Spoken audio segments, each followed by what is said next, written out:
Panic disorder. Introduction. Everyone who has repeated panic attacks has panic disorder. Select true or false. Correct. Not everyone who has repeated panic attacks has panic disorder.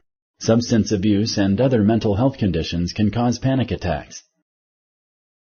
Panic disorder is not a serious disease or condition. Select true or false.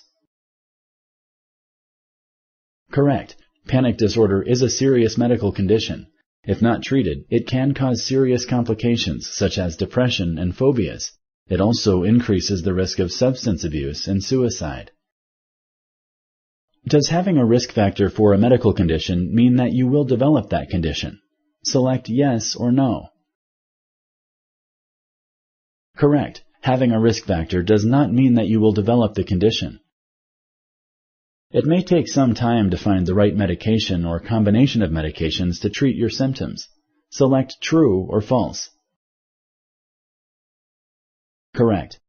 If a medication does not work well for you, your healthcare provider may ask you to switch to another or combine different medications to improve their effectiveness. Thank you for using Explain.